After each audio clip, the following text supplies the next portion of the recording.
За шинээр бизнес влог буюу бусдын бизнесийг танилцуулах влог бол одоо хийдэг болж байгаа. За энэ влогийнхаа одоо нэг бизнесийг танилцуулахаар Air Market Holiday компани захиралтай уулзахаар бол ирж байна. За одоо тэгээд хэдүүлээ реле үргэлжлүүлцгээе.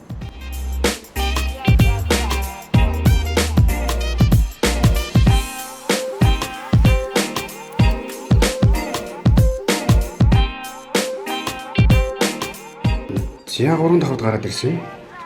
Air Market Holiday-ийн офсроо орж байна. За манай баянаа захирлын үеийн байх хэвээр. Самано. За, юу вэ? За, daily vlog-а хийхээр хүрээд ирлээ. За энэ зөвх юм уу? Тэгээ энэ микрофоныг зүүж асаацсан байгаа. Нэгээ зүүж. Хоёлаа тэгээд бизнесээ танилцуулъя. За, яадаг болдог гинэ? За, таны бизнесийн онцлог болон дэлгэрэнгүй мэдээллийг хэдүүлээ ингээд энэ бичлэгийг үзэж байгаа хүмүүстээ танилцуулах зорилготой байна. Тэгэхээр нөгөө ойлголтыг нь маш гоё тодруулна гэсэн үг. Тийм үү. За, Air Market Holiday гэдэг компани маань хэдэн жилийн түүхтэй компани бэ, тийм ээ?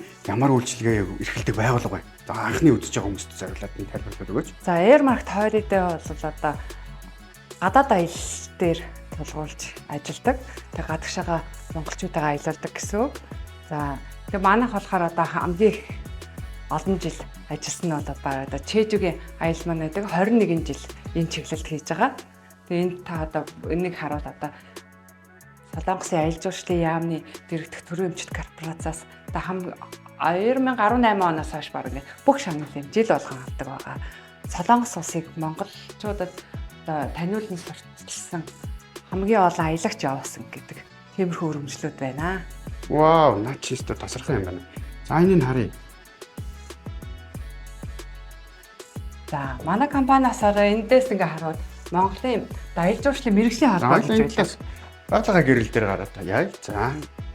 За, энэ талд болохоор Монголын аялал жуулчлалын мэргэжлийн холбоо гэж хуулийн өрөөнд байгуулагдсан холбоо байдаг. Энд болохоор манайх одоо бас гишүүн байгууллага байгаа. За, бус нь бол ингээ одоо нэг бэлэг дурсгалын юмнууд байна да. За, өөр юу танилцуулах вэ? Тэ чи төр суучих хоёлаа.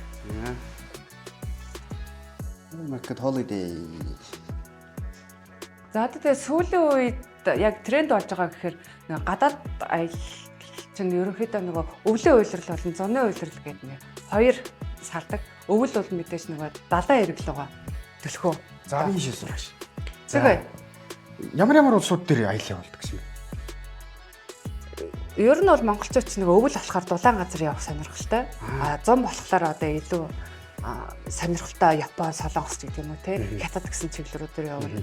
Яг өвөл болохоор одоо Боракей, Фукуок, одоо Тайланд гэдэг илүү далайн эрэг, цагаан элс тэгээ дулаан газар руу явдаг.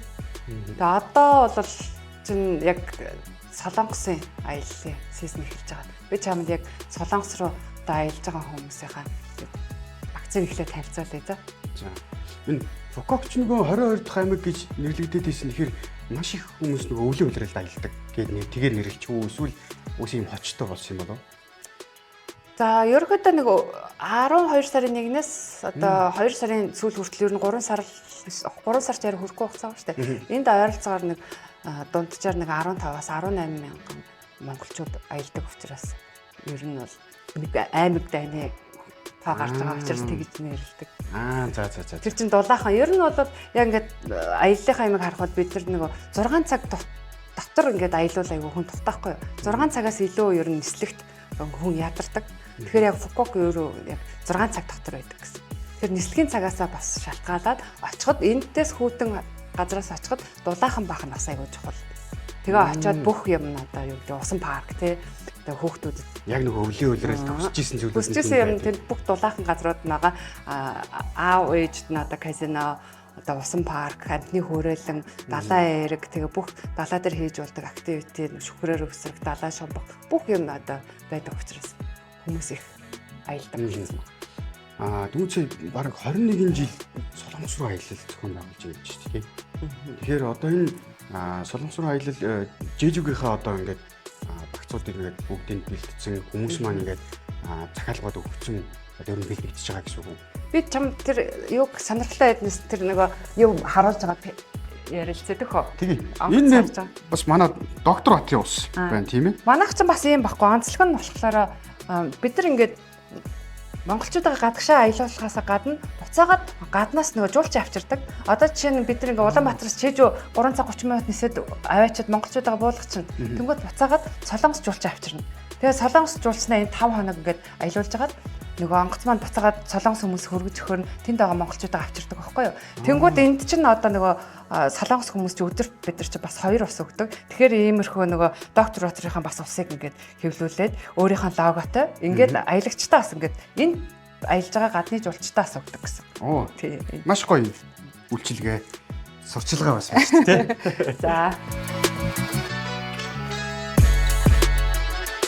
За эндээс одоо манай нөгөө харилцдаг авиа компаниудыг ер нь бол харж болно. За үндэсний тээвэрлэгч Easness, Хүннүэр, Air Mongolia, Miat гэдэг 4 тээвэрлэгчтэйгээ ер нь бид нар харилцаж чартер нислэгээ захиалгах нислэгээ хийдэг. За энэ одоо бид нар нөгөө Чэжүүгээ болохоор одоо Хүннүэрээр Чэжүүгийн нислэгээ хийж байгаа. Монголоос 3 цаг 30 минут нисээд шууд хүрчдэг. Буцахдаа 4 цаг нисээд. За тэгэд энд би нөгөө яг аялагчтаа өгдөг юмнуудаас танилцуулъя. Солонгосын одоо Чэжүү арал хэдийгээр нөгөө визгүй боловч хэл гайл нь яг Солонгос улсын хэл гэдгээр ер нь бол нэлээд хатуу байдаг. Тэгэхээр бид нар нөгөө аялагчтаа алдаа гарахгүй үүднээс айл болох хэлийн хуудас, эрүүл мэндийн хуудас гэдэг бүх хуудсуудыг нь бол бүгдийг нь яг нэг бүрчлэн өглөөд явуулдаг. Дээрээс нь нөгөө нэг ингэрийн тэмдэг айгүй чухал байхгүй юу? Манайхан нөгөө аялын зорилго тодорхойгүйгээл ингээл хідээрээс буцаад идэг. Яг аялын зорилгоо тодорхойл нэг ч өөрөө зочид буудлаа захиасан байх хэвээр. Хин таныг тасхыг, хин тань орчуулга хийх юм. Ямар онгоцоор хаана юу үзэх юм тий? Тэр бүх мэдээллийг бид нар ингээд хүмүүстээ бүгднийг бэлдээд өгдөг байхгүй юу? Тэгээ яг аялын зорилгоо тодорхойлоход та юу үзэж байгаа юм гэхээр манайхан дээрээс юу үзэж байгаагаа ингээд хэлж чадахгүйгаас одоо аюул болцсон шүү дээ. Тэгэхээр ингээ аялын хөтөлбөрөөр бид нар ингээд өдөр нь гаргаад дэлгэрэнгүйгээр ингээд бас бичиж өгдөг. Тэгээ энэ ингэрийн тэмдгээ заавал зүгээрээ гэж анхааруулдаг. Тэгээд аялагч бүрт одоо ингээд аялын даатгалыг өгнө. Ямар нэгэн одоо асуудал гарвал даатгалтай шүү гэхээр хүн чинь хамаагүй сэтгэл санаа тайв аялна шүү дээ. Тэгээ аялын даатгал онгоцны тийз гэдэг ингээд яг аяллаад явхад эхнээсээ төгсгөл хүртэл бид нар тэр аялын зорилго тодорхойлох гэдэг бүх шаардлагыг ер нь хангаад явдаг гэсэн. Ийм давуу талтай байгаа байхгүй юу? За дээрээс нь бид нар ч одоо нөгөө 21 жил Чэжүү рүү хийж байгаа болохоор одоо гарын бэлгийн чинь бол Чэжүү дээр одоо айгүй сайн өгдөг.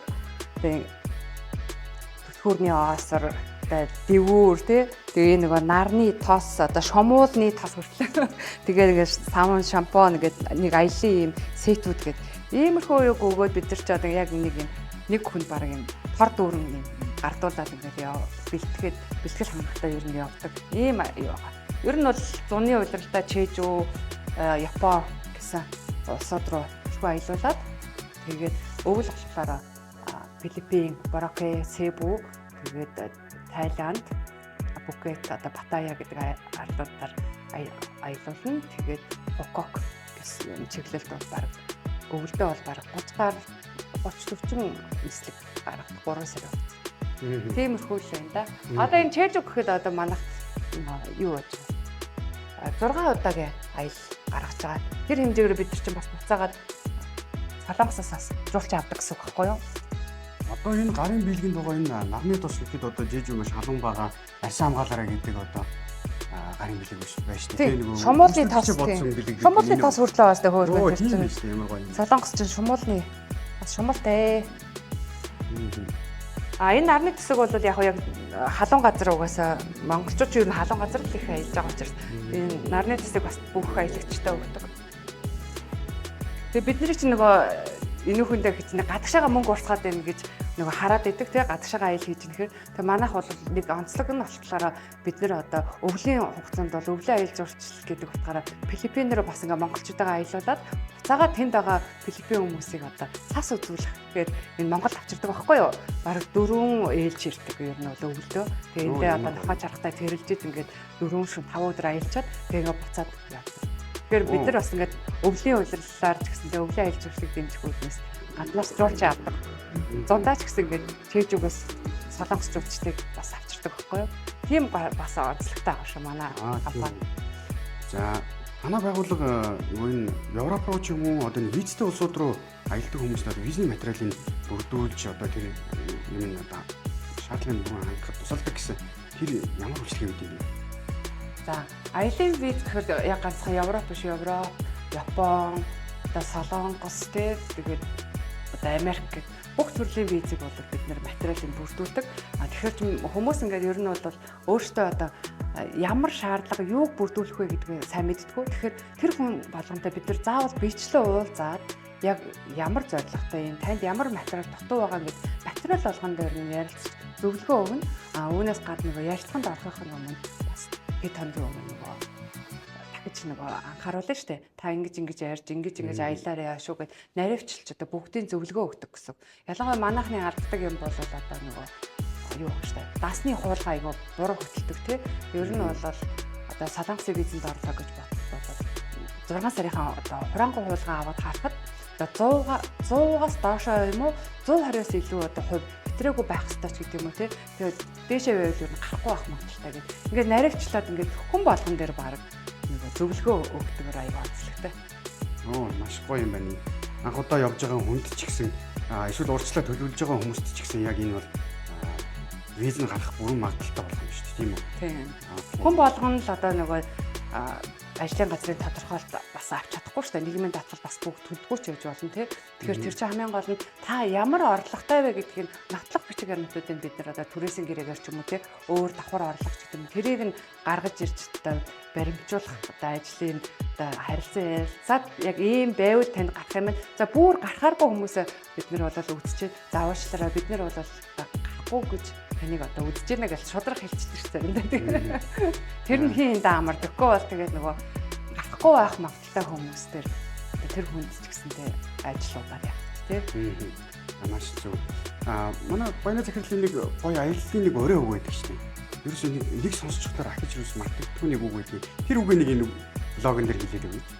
Хаашаа аялах нь чухал биш, хинтээ аялах нь чухлаа гэдэг тийм үг байдаг. Тэгээ хүн орж ирээд ингэдэг надаас одоо би одоо аялмаар байна. Чи над нэг ямар нэгэн аяллаа санал болгооч гэдэг байхгүй юу. Тэгэхээр би нөгөө улсаа хэлэхээс илүү яг хинтээ явах гэж байгаа гэдэг шууд асуудаг байхгүй юу. Найз нартайгаа явах гэж байгаа юм уу? Тэгвэл тэр хүнд илүү 6 цэнгэлтэй ч юм уу те гоё ингээд чөлөөт илүү цаг гарах тийм аял хэрэгтэй болно шүү дээ. Тэгээд мэдээж ажиллаараа явна гэх юм бол тэр ажиллаараа бүхэлдээ ажиллаараа явж байгаа юм чи олон хоног явж чадахгүй шүү дээ. Тэгэхээр нөгөө яг тэр хүмүүст нь тааруулсан аялыг санал болгодог байхгүй юу? Тэгэхээр настаа ээж аваагаа явуулаа гэх юм бол яг хуу 4 цагаас илүү нислэгт ээж аав нь ядарна тийм нэраа хүүхдээ юм бол ядарна. Тэгэхээр 4 цагийн дотор нисдэг онгоцоор нисдэг аялуудаа санал болгох нь шүү дээ. Түрүүний хэлгээр чээж бол 3 цаг 30 минут гэхлээр цаг агаар явж гисэндээ настай хүмүүс хүүхдтэй хүмүүс илүү тохиромжтой тий. За одоо хоногор бид нар зүгээр амраа найз нөхдөөрөө найзуудтайгаар явж байна гэвэл бид нэр 6 цэнгэлэгтэй усан парктай, казинотой, далайн эрэгтэй тийм газрыг одоо жишээ Фукокч гэдэг юм уу эсвэл одоо хайнаач гэдэг юм. Ингээд нөгөө эхний ээлж нь бол хинтээ аялах гэж юм байл гэж асуудаг. Маш гоё. Нөгөө үйлчлүүлэгчээ бодсон үйлчлэл одоо асуултыг асуугаад түүндээ тохирсон аяллыг санал болгодог байх юм. За одоо энэ 5 сард жижигхэн аялал маань хизээ болох вэ? 5 сард юм байна уу? Тийм ээ? Хичнээн одоо аяллууд болох вэ? Тэр одоо аяллын бас нэг тухайн мэдээлэл өгөөд хүмүүсийг бас гоё аялалд нь уриалвал ямар вэ? Манай хуул нөгөө энэ жил болохоор ер нь бол чэж рүү 9 удаагийн аялал авсан. Тэгчиг нөгөө нэг сая ингээд нөгөө дан байлдаанаас болоод онгоцны шатхууны өөний өсөөд яг бид нар бол 5 сарынхаа нислэгийг хийхэд төлбөр ингээд шууд өсөж байгаа байхгүй. Тэгээд бид нар тэр төлбөрийг бол аялагчдаас авч чадахгүй. Бид нар ч гэсэн ингээд нөгөө тэр нислэгийг хийж чадахгүй үзнес. Бид нар бол 5 сарынхаа нислэгийг бол сая өгөхөд цэцсэн. Тэгээ одоо 6, 7, 8, 9 сар гээд 4 сарын хугацаанд бид нар 6 удаагийн аялал хийгээд баталгааж болсон байгаа. Тэгэхээр жижиг рүү аялахыг хүсэж байгаа хүмүүс байвал Хайр маркет holiday руу 6 сард 1 удаа, 7 сард 2 удаа, 8 сард 2 удаа, 9 сард бас ингээд зураг. ингээд зураг. Тэгвэл зуны үлрэл Жижиг рүү аялах гэж байгаа хүмүүс байвал Хайр маркет holiday компанид тэ холбогдорой. За баярлалаа. За Би чамд нэг юм харуулчих уу нэг хөөрхөн. Энэ Жижигийн бэлэг тэмдэг байхгүй юу? нөө за. Хамгаалагч өвөг. Тэгээ хойно Жижигд очсон хүмүүсүүд энийг сайн мэднэ. Тэгээ ерөнхийдөө бэлэг тэмдэг нь болоод одоо хамар дээр нэг бүтэн болно, чихэн дээр нь илүүл охинтой болно, гизэн баян болно гэл тээ. Янз бүрээр л нэрлэдэг. Ийм хөөргөн бас Жижигийн сүмнэр